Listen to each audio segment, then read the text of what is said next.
Almighty, on this blessed Friday, give us the courage to confront our weakness and the conviction to stay firm to our faith. Despite the chaos in the world today, reassure our hearts that your everlasting mercy will see us through and it will all be okay in the end. When you give, you will receive. The Almighty will see to that. Ask yourself, what are you giving? It will come back to you someday. Be wary of those who lie to make themselves feel good. They discredit others out of jealousy and show the world that they're the good ones. It won't last. The truth will out. It will lead to their own downfall. Learn to trust that the Almighty will work out every little detail of your life eventually. So don't worry. Keep your heart at peace. Even when disagreeing with someone, choose good words. There's no need to be rude and hurtful because you don't share their point of view.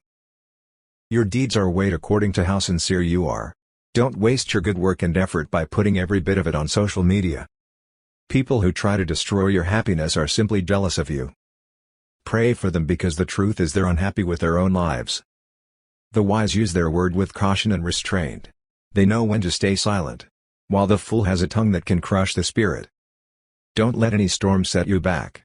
It should propel you forward and toughen you. That's what a believer does.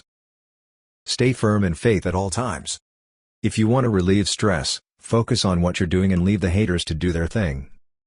Avoid negativity. Positive energy goes a long way.